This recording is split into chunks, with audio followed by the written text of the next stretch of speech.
On n'a pas commandé pour toi, dit mon père en me tendant du pain, tandis que ma sœur savourait son steak à 400 €. À l'addition, il a exigé un partage équitable. J'ai souri, bien sûr, je vais. Nous n'avons pas commandé pour toi, a dit mon père en me tendant du pain pendant que ma sœur savourait son steak à 400 €. Son mari a ricané. Estime-toi heureuse d'être invitée. Quand l'addition est arrivée, mon père a dit, partageons équitablement. J'ai répondu, bien sûr, je. Le restaurant était l'un de ces endroits où l'hôtesse vous jauge du regard avant même de consulter la liste des réservations. Tout brillait sous un doux éclairage ambré, des lustres en cristal au sol en marbre poli. Je me tenais près de l'entrée dans ma plus belle robe, la bleue marine que j'avais achetée en solde il y a 3 ans, regardant ma sœur Victoire passer avec grâce dans une tenue qui coûtait probablement plus cher que mon loyer mensuel. Amélie, a appelé maman en me faisant signe depuis une banquette d'angle. On t'attendait. Je n'étais pas en retard. La réservation était pour 19 h et mon téléphone affichait 18h58. Mais la ponctualité n'avait jamais eu d'importance quand il s'agissait de moi. Ce qui comptait, c'était que Victoire était arrivée la première et que, par conséquent, j'étais celle qui avait fait attendre tout le monde. Mon père n'a pas levé les yeux de son menu quand je me suis glissé sur la banquette. Victoire était assise en face de moi, son mari Marc à ses côtés, son bras drapé possessivement sur le dossier de sa chaise. Il portait une montre qui captait la lumière à chaque mouvement, exigeant l'attention comme le font les objets de luxe. « Tu es jolie », a dit Victoire, bien que son ton suggéra le contraire. « C'est la robe de l'enterrement de tante Hélène ?» Une autre robe, ai-je répondu, sachant que ce n'était pas le cas. Le serveur est apparu, se présentant comme Julien et récitant des suggestions du jour sans prix, car si vous deviez demander, vous n'aviez probablement pas les moyens d'être là. Victoire a commandé le bœuf de Kobe au beurre de truffe. Marc a pris la queue de homard avec une sorte de caviar que je ne pouvais pas prononcer. Maman a choisi des côtelettes d'agneau avec des accompagnements de saison, quoi que cela veuille dire. Papa a commandé le terre et mer, puis a fermé son menu d'un geste définitif. Je lisais encore le mien, essayant de trouver quelque chose à moins de 50 €, quand Julien s'est tourné vers moi avec son sourire professionnel. « Et pour vous, mademoiselle ?» Avant que je puisse répondre, la main de mon père a couvert le menu, le poussant sur la table. « Elle prendra la corbeille de pain, a-t-il dit. Et de l'eau. » Le silence qui a suivi était si épais qu'on aurait pu le couper au couteau.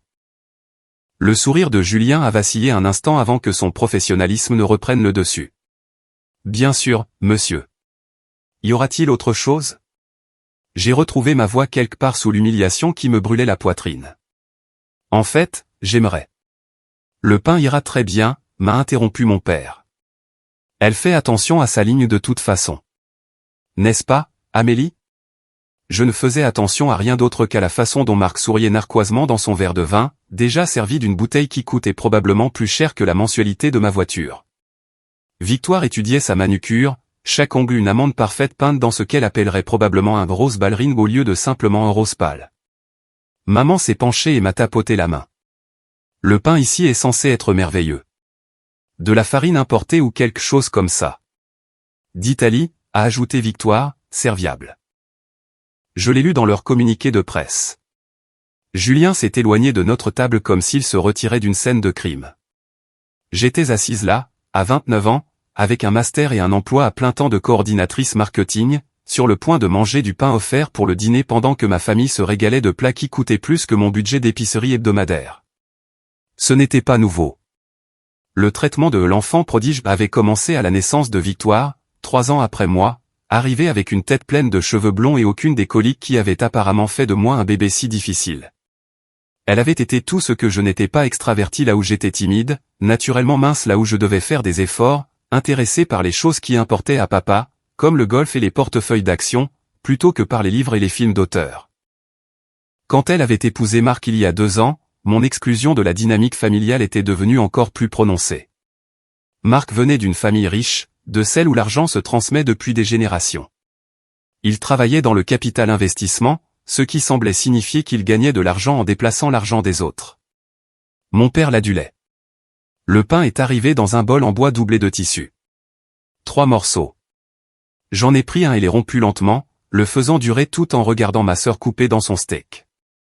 La viande était si saignante que le jus rosé formait une flaque dans son assiette.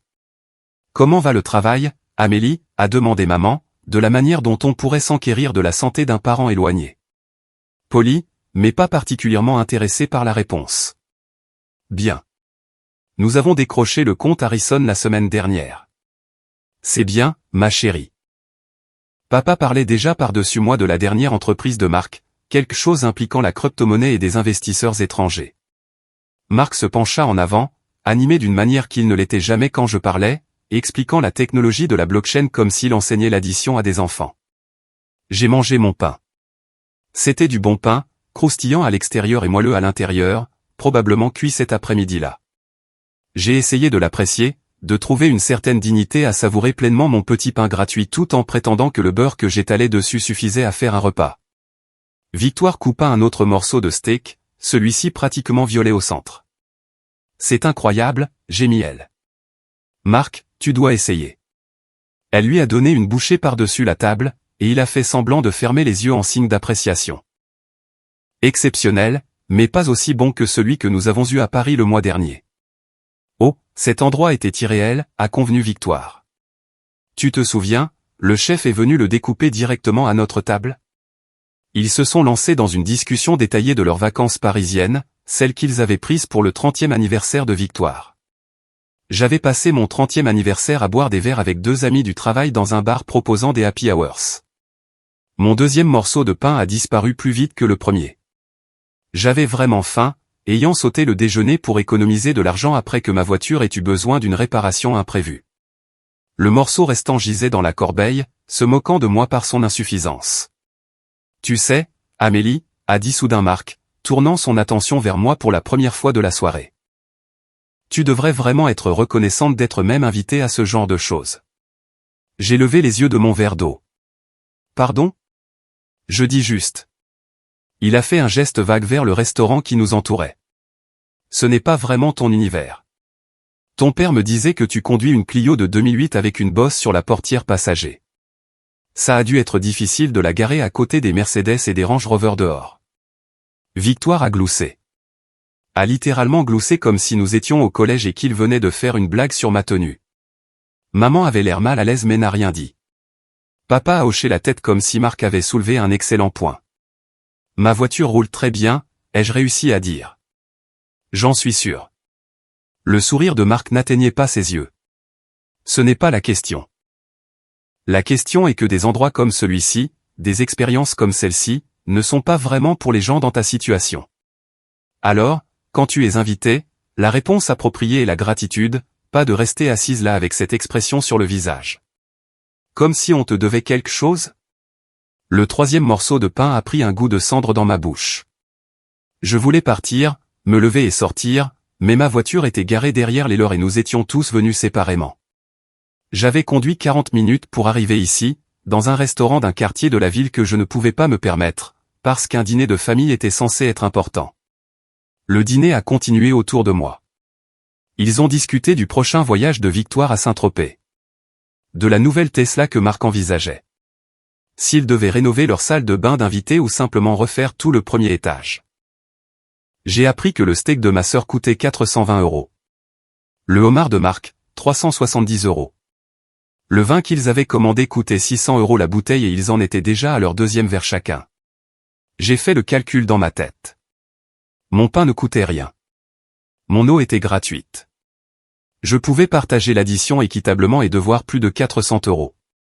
Ou je pouvais faire une scène en demandant à payer séparément et affronter l'humiliation d'expliquer que je ne pouvais pas me permettre de subventionner leur repas de luxe. Julien est apparu avec les cartes des desserts, des chemises en cuir qui coûtaient probablement plus cher que mes chaussures. Victoire et Marc ont débattu entre le soufflé au chocolat et le trio de crème brûlée avant de décider de prendre les deux et de partager. Maman a commandé un tiramisu. Papa a pris le plateau de fromage. Rien pour moi, ai-je dit quand Julien a regardé dans ma direction. Tu es sûr, a demandé Victoire avec une fausse sollicitude. Ils ont du sorbet. C'est essentiellement de la glace avec un arôme de fruits. Très peu calorique. Marc a ri assez fort pour que les gens des tables voisines jettent un coup d'œil. J'ai fixé la bougie au centre de notre table et j'ai attendu que cette soirée se termine. Les desserts sont arrivés sur des assiettes qui ressemblaient à des installations artistiques. Victoire et Marc se sont donné des cuillerées de soufflé, faisant des bruits qui semblaient conçus pour me rappeler ce que je manquais. Papa expliquait méticuleusement la différence entre un comté affiné et un Saint-Nectaire à personne en particulier. Maman picorait son tiramisu et je me demandais si elle se sentait coupable ou si c'était juste un mardi comme les autres pour elle. Finalement, après ce qui a semblé des heures, Julien a apporté l'addition. Il l'a placée au centre de la table, une petite chemise noire qui contenait en quelque sorte le résumé financier de toute ma soirée d'humiliation. Papa l'a attrapé, a sorti ses lunettes de lecture et a étudié le total. Ses sourcils se sont légèrement haussés. Eh bien, a-t-il dit, c'est plus que ce à quoi je m'attendais. Marc s'est penché pour regarder. 2400 € tout rond. Ce n'est pas si mal pour 5 personnes dans un endroit comme celui-ci. 4 personnes ont mangé, ai-je dit doucement. Tout le monde s'est tourné pour me regarder. Que as-tu dit, a demandé papa. J'ai parlé plus fort. 4 personnes ont mangé. J'ai mangé du pain. Ne sois pas dramatique, Amélie, a dit Victoire. Tu étais là. Tu as participé. À quoi? À te regarder manger un steak à 400 €. La table est devenue silencieuse, d'un silence différent d'avant, chargé de quelque chose de tranchant. Ça suffit, a dit papa, sa voix portant le ton d'avertissement que j'avais entendu toute ma vie. Ne faisons pas de scène.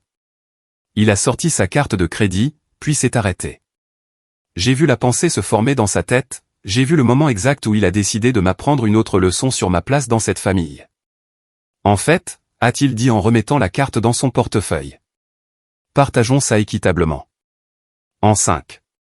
Ça fait, a-t-il calculé rapidement, 480 € chacun. Mon estomac s'est noué. 480 €. C'était mes factures d'électricité, d'internet et de téléphone combinés. C'était les courses pour 3 semaines.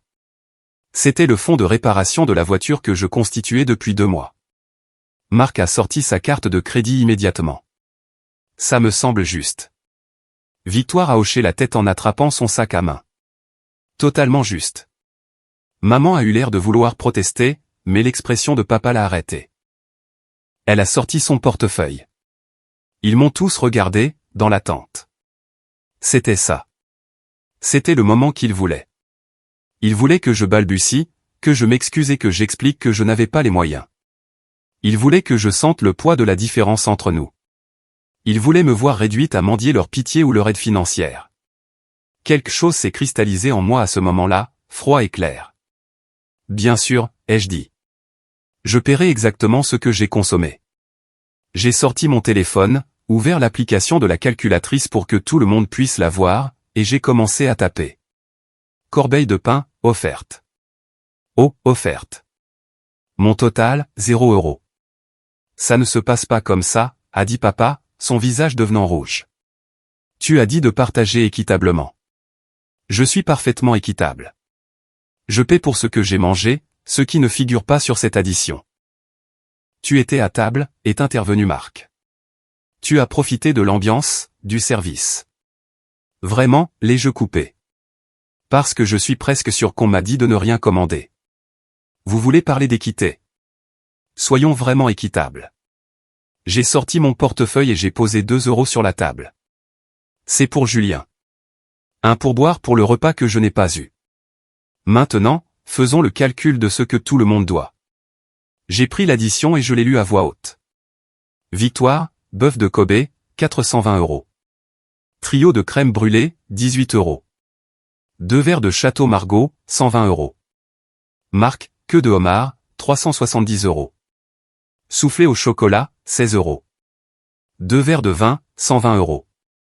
Maman, côtelette d'agneau, 85 €. Tiramisu, 14 €. Papa, terre et mer, 165 €. Plateau de fromage, 28 €. J'ai levé les yeux. Dois-je continuer avec les entrées que vous avez partagées pendant que j'étais assise ici? Les huîtres coûtaient 65 €. Je n'en ai pas mangé, mais vous tous, si. On pourrait diviser ça par 4 si vous voulez être équitable. Amélie, arrête ça tout de suite, a ordonné papa. Je fais exactement ce que tu as demandé, je partage équitablement. Je me suis levé, laissant mes 2 € sur la table. Voici ce qui est juste.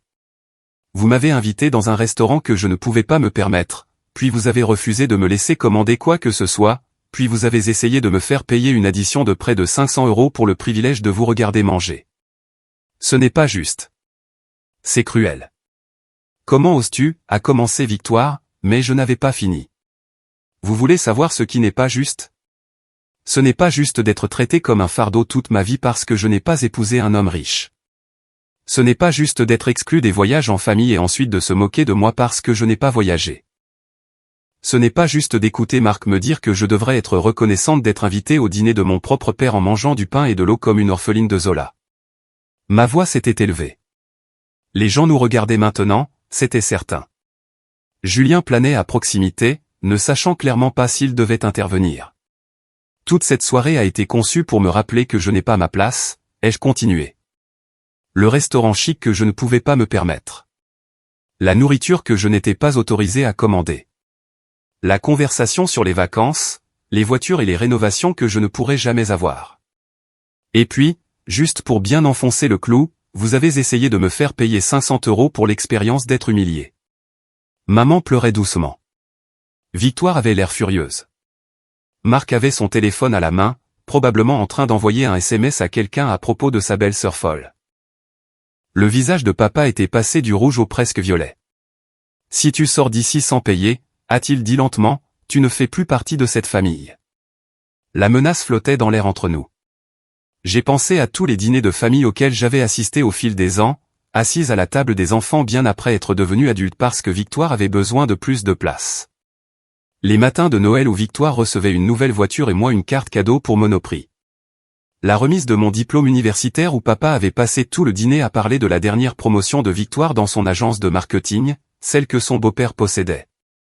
J'ai pensé au mariage où je n'avais pas été invité à être demoiselle d'honneur parce que les robes étaient trop chères et qu'il ne voulait pas que je me sente mal. À la baby shower du neveu que j'avais à peine eu le droit de rencontrer parce que Victoire disait que mon énergie la mettait mal à l'aise. Aux fêtes d'anniversaire dont j'avais entendu parler via les réseaux sociaux. Tu sais quoi, papa? J'ai pris mon sac à main. Tu ne peux pas me chasser de quelque chose dont je n'ai jamais vraiment fait partie. Je me suis tourné pour partir, puis je me suis arrêté. Une dernière chose devait être dite. Pour information, je gagne 60 000 € par an. J'ai un plan d'épargne retraite, une mutuelle et un fonds d'urgence. Je gère mon budget avec soin et je vis selon mes moyens. Je ne suis pas pauvre. Je ne suis juste pas riche. Mais vous m'avez traité comme un cas social toute ma vie d'adulte parce que je n'ai pas épousé l'argent. Parce que j'ai choisi une carrière que j'aimais au lieu d'une qui payait à 6 chiffres.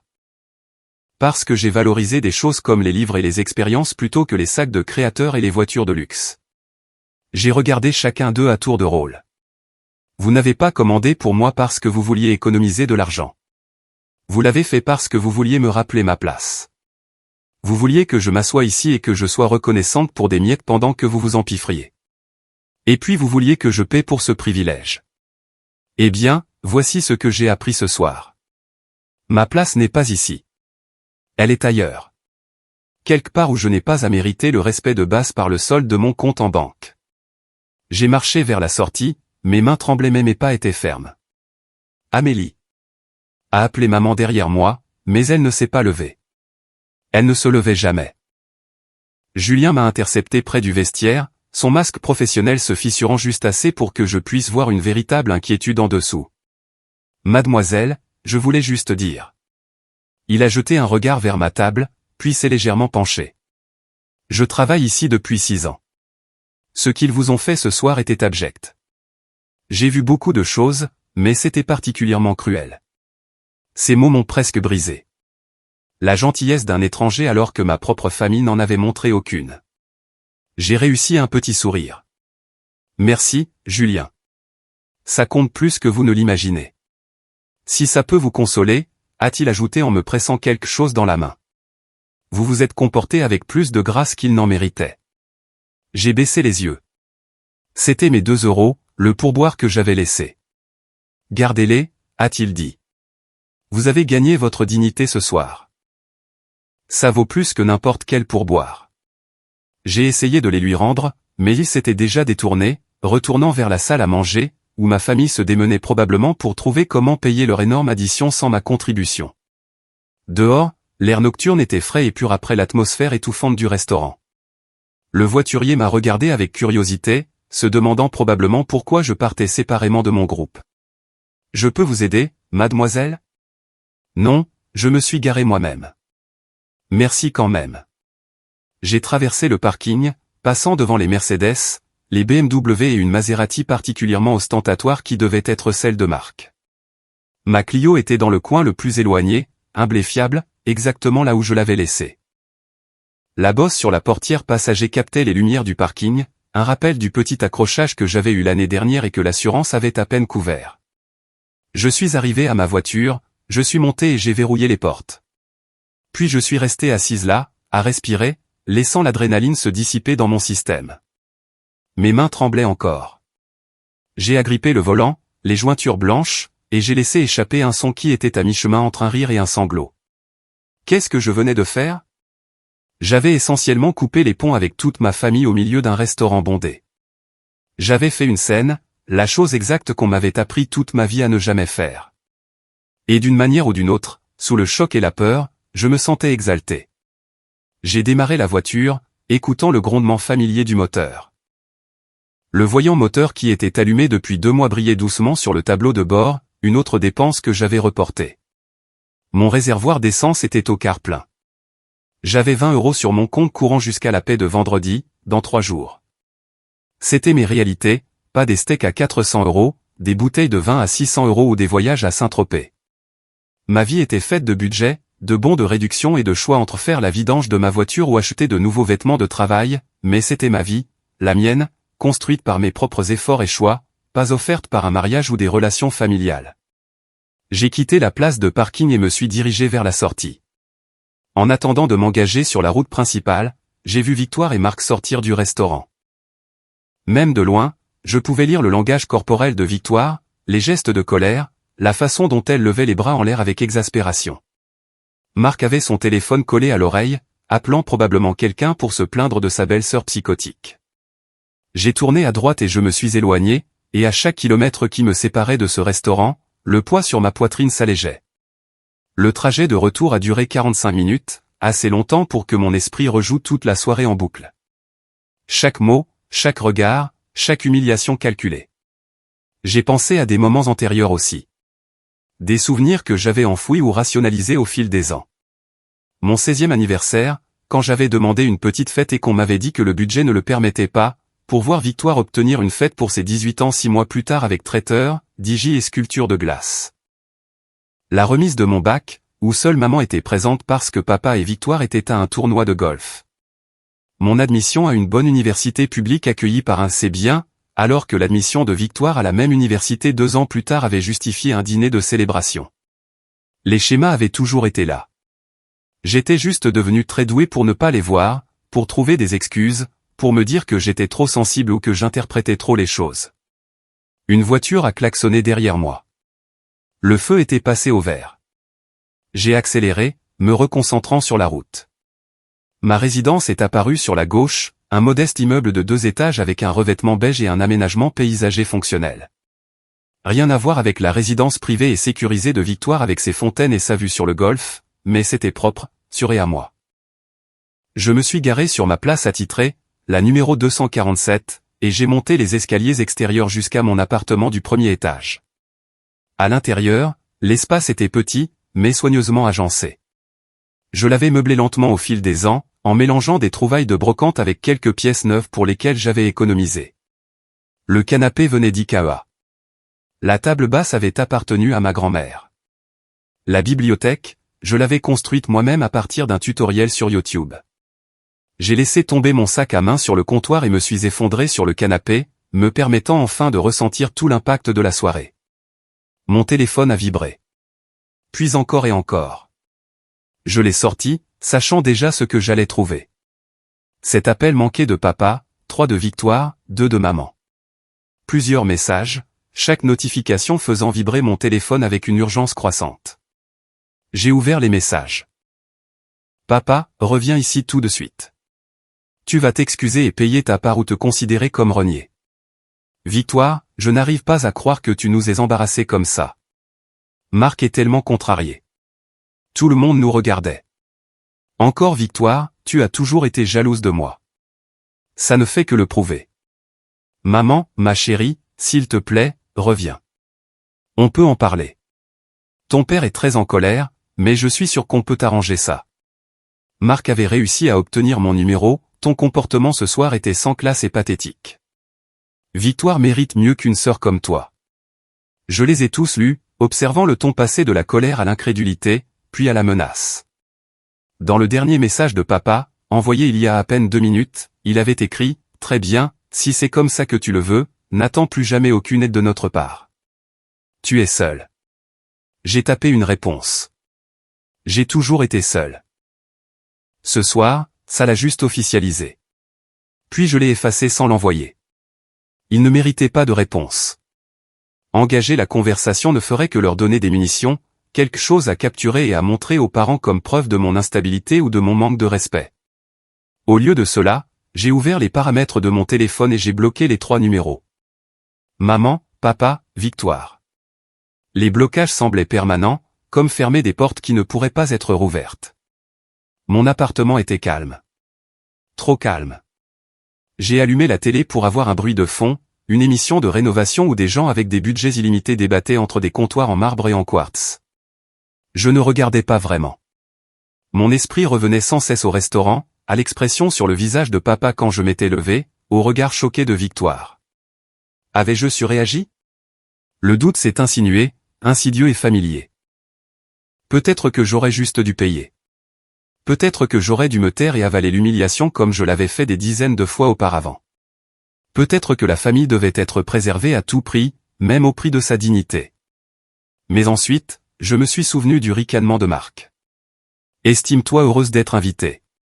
Comme si j'étais une sorte de cas social au lieu d'une fille et d'une sœur. Comme si ma présence était une faveur qu'il me faisait au lieu de l'inclusion de base que la famille est censée fournir.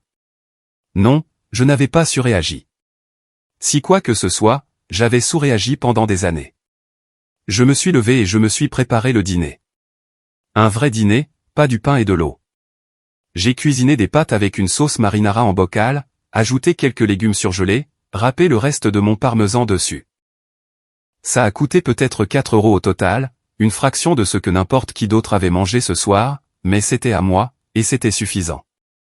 J'ai mangé assise sur mon canapé, en regardant des gens se disputer à propos de crédences, et j'ai ressenti quelque chose que je n'avais pas ressenti depuis des années avec ma famille, la paix.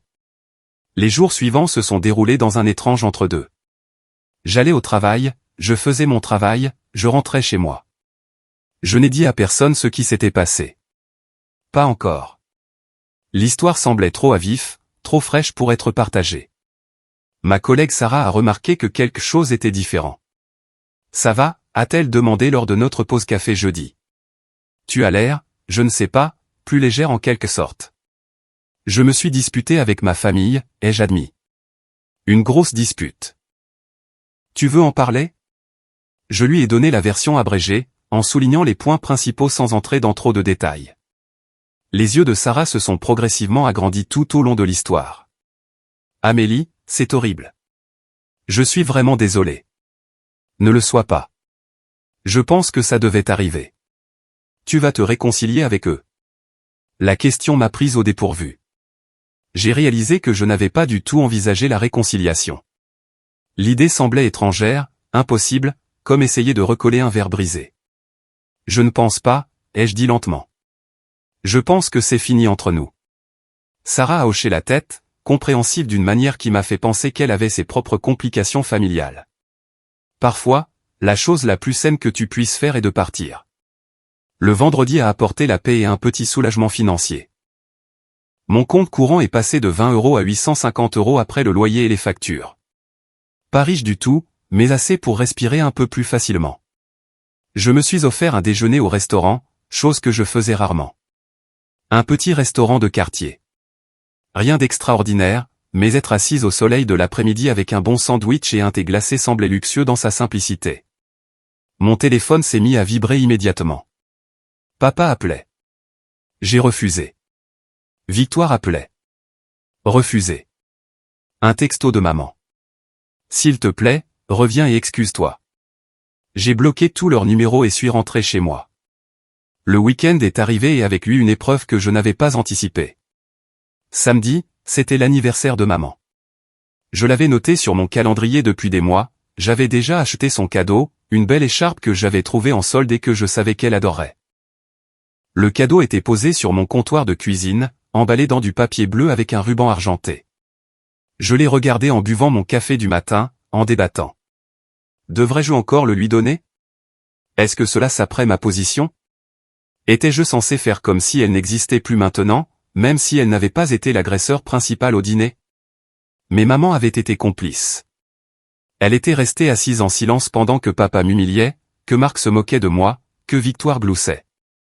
Elle m'avait tapoté la main et m'avait dit que le pain était merveilleux comme si ça arrangeait tout. Elle m'avait demandé de revenir et de m'excuser, pas de leur demander de mieux me traiter. L'écharpe est restée sur mon comptoir. Je n'ai pas appelé, pas envoyé de texto de joyeux anniversaire. Je n'ai pas du tout reconnu la journée. C'était à la fois mal et juste, comme apprendre à écrire avec sa main non dominante. Contre nature, mais nécessaire. Dimanche matin, on a sonné à ma porte.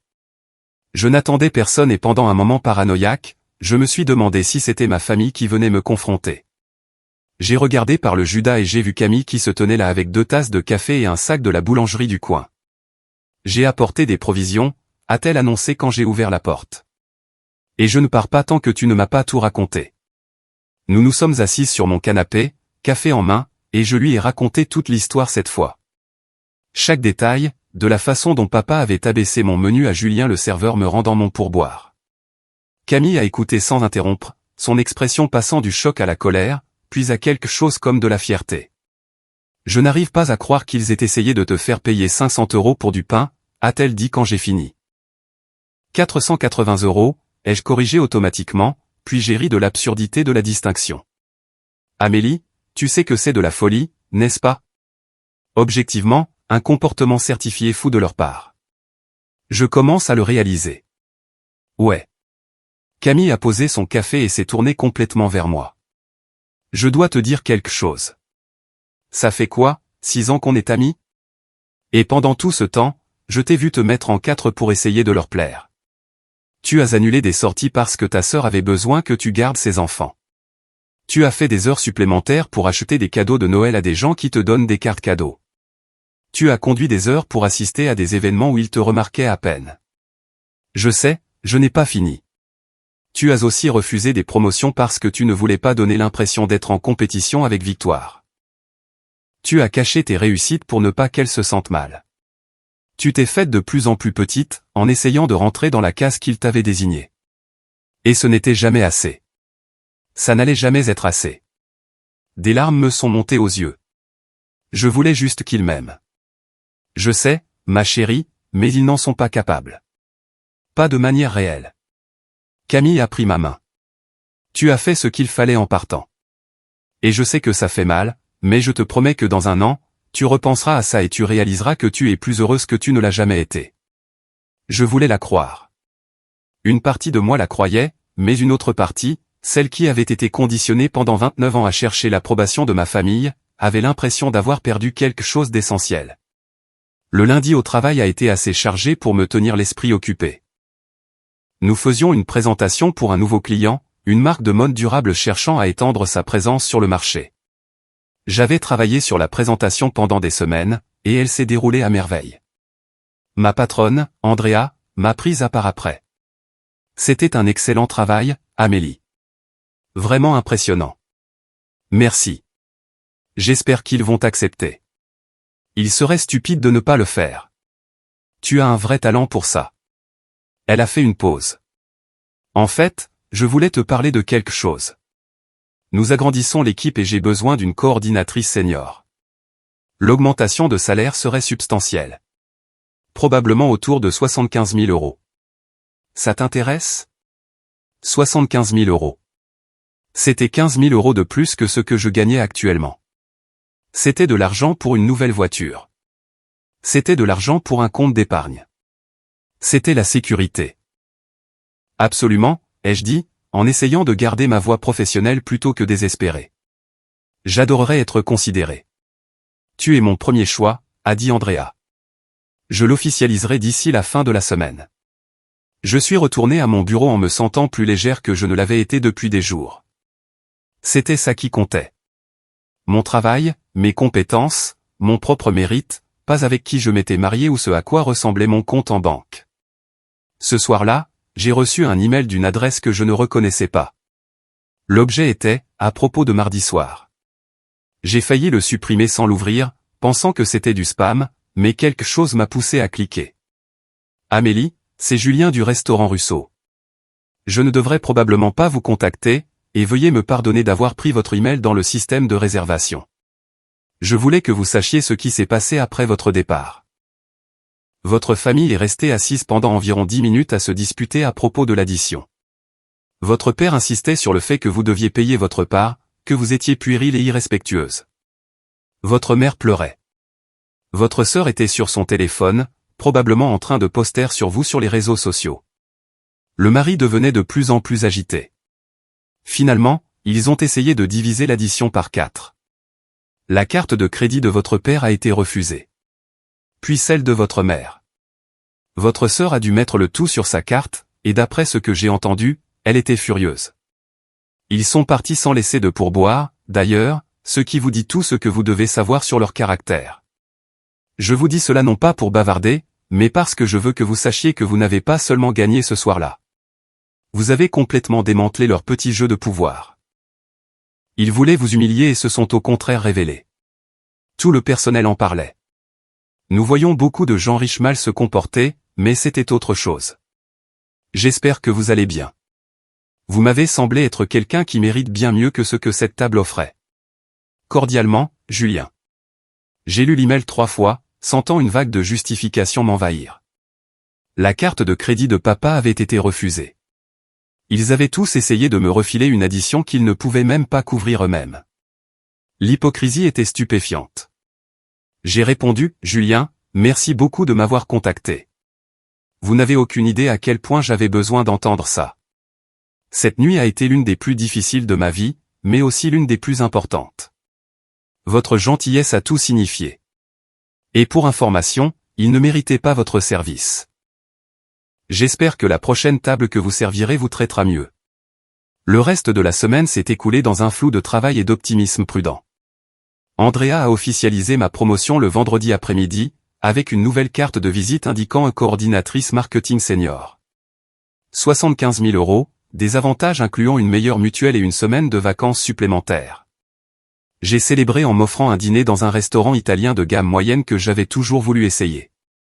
J'ai commandé ce que je voulais sans regarder les prix. J'ai pris un verre de vin, un dessert. L'addition s'élevait à 60 € et je l'ai payé sans sourciller. Assise là, seule à ma table, mangeant de la nourriture vraiment bonne que j'avais choisie pour moi-même, j'ai senti quelque chose se mettre en place. C'était ça, la vie. Des plaisirs simples appréciés sans honte ni comparaison. Je n'avais pas besoin d'un steak à 400 € pour me sentir satisfaite. J'avais besoin de respect, d'autonomie et de la liberté de faire mes propres choix. Le serveur, qui a apporté mon addition, a souri chaleureusement. Tout s'est bien passé? C'était parfait, ai-je dit, et je le pensais. 2 semaines après l'incident du restaurant, je suis rentré chez moi pour trouver une lettre collée sur la porte de mon appartement. Mon nom était écrit sur l'enveloppe de la main de ma mère, et mon estomac s'est noué à cette vue.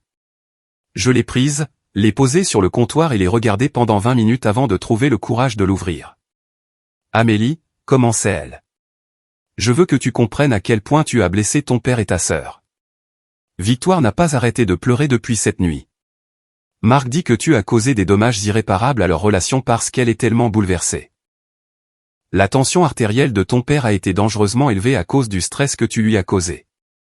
Je sais que tu t'es senti lésé de ne pas pouvoir commander ton propre repas, mais tu dois comprendre, nous essayons juste de t'aider.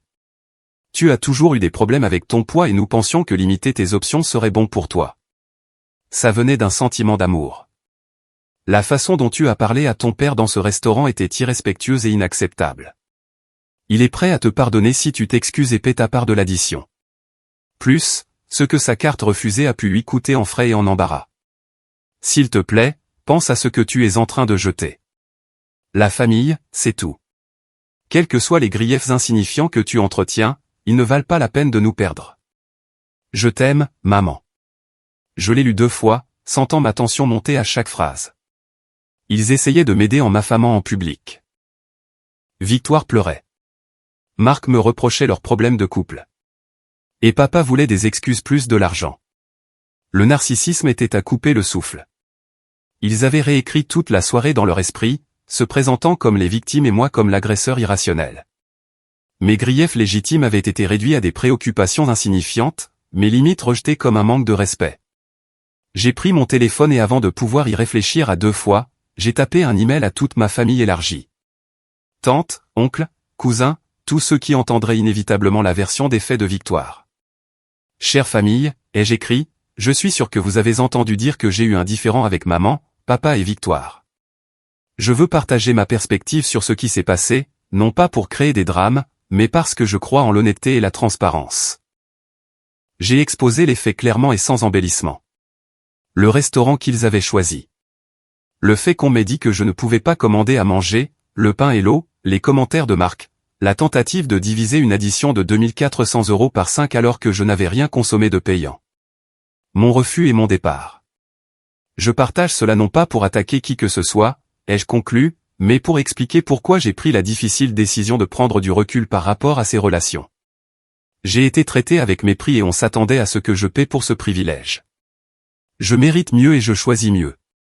Je vous aime tous et j'espère que nous pourrons maintenir nos relations individuelles en dehors de cette situation.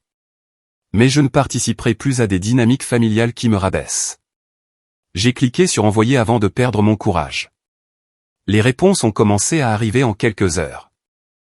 Certaines étaient encourageantes, comme ma cousine Rachel qui a écrit « Je les ai vus te traiter comme ça pendant des années et je suis fier de toi d'avoir enfin tenu tête ».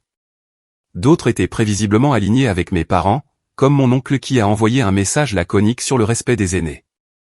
Mais la réponse la plus surprenante est venue de ma grand-mère, la mère de papa, qui avait 92 ans et restait généralement en dehors des conflits familiaux. Les emails ont commencé vers 21h. Celui de papa était intitulé « Ton comportement » et s'étendait sur plusieurs paragraphes sur le respect, la gratitude et la façon dont je les avais embarrassés en public. Celui de Victoire était plus court. J'espère que tu es heureuse. Tu as tout gâché. Marc en a envoyé un aussi, ayant réussi à obtenir mon email personnel. Il expliquait en détail pourquoi j'étais financièrement illettré et que je mourrais probablement seul. Je les ai tous supprimés sans répondre. Mon ami Camille a appelé vers midi. Tu es vraiment parti en plein milieu d'un dîner de famille. La nouvelle s'est vite répandue. Apparemment oui. Victoire en parle sur Facebook. Elle dit que tu as piqué une crise parce qu'il ne voulait pas t'acheter un repas cher. C'est bien son genre. Alors, que s'est-il vraiment passé? Je lui ai tout raconté, de la corbeille de pain à la tentative de partage de l'addition. Camille est restée silencieuse un long moment. Amélie, c'est de la maltraitance. Tu sais que c'est de la maltraitance financière et émotionnelle, n'est-ce pas? Je n'y avais pas pensé en ces termes, mais elle avait raison. Des années de manipulation subtile et moins subtile, toujours centrées sur l'argent, le statut et mon manque des deux. Oui, ai-je dit. Je suppose que oui. Qu'est-ce que tu vas faire? Rien. J'ai fini. Et c'était vrai. Au cours des semaines suivantes, je n'ai pas cherché à les contacter. Eux non plus, à l'exception de messages de plus en plus hostiles que je n'ai pas lus. Maman a essayé d'appeler depuis différents numéros, mais je n'ai jamais répondu. J'ai modifié mes paramètres de mail pour filtrer automatiquement leurs adresses. 3 mois plus tard, j'ai reçu une lettre, du vrai courrier physique, transférée de mon ancienne adresse d'où j'avais récemment déménagé. C'était de papa. À l'intérieur, il y avait un chèque de 480 € et un mot, c'est ce que nous aurions couvert pour toi au dîner. Ne dis pas que nous ne t'avons jamais rien donné. J'en ai pris une photo, l'ai postée sur mon Instagram privé où seuls mes amis proches pouvaient la voir. Avec la légende, 480 € pour ne plus jamais me parler. Le meilleur argent qu'ils aient jamais dépensé pour moi. Puis j'ai déchiqueté le chèque. Je n'avais pas besoin de leur argent. Je n'en avais jamais eu besoin. Ce dont j'avais besoin, c'était de respect, de considération, de décence humaine de base, des choses qu'on ne pouvait pas acheter avec des bouteilles de vin à 600 € ou des steaks à 400 €. J'ai appris par des connaissances communes que Victoire avait eu un bébé, mon neveu que je ne rencontrerai jamais. Que l'entreprise de Marc faisait l'objet d'une enquête pour une affaire financière. Que mes parents avaient déménagé en Provence pour leur retraite. Rien de tout cela ne m'atteignait. J'ai construit ma propre vie, entouré d'amis qui m'appréciaient pour qui j'étais plutôt que pour ce que je pouvais me permettre. J'ai été promu au travail, j'ai commencé à sortir avec quelqu'un de gentil qui trouvait ma Clio pratique plutôt qu'embarrassante. J'ai économisé assez pour faire un voyage en Corse, un endroit où j'avais toujours voulu aller. Parfois, je repensais à ce dîner, au moment où papa avait abaissé mon menu et commandé du pain pour moi, au ricanement de Marc et au gloussement de Victoire et au silence de maman. Mais la plupart du temps, je pensais au fait d'être parti, de m'être levé et d'avoir dit non, d'avoir refusé d'accepter d'être traité comme une moins que rien. Ce moment m'avait coûté ma famille, mais il m'avait offert quelque chose de bien plus précieux, moi-même. Et contrairement à un steak à 400 €, c'était quelque chose que personne ne pourrait jamais m'enlever.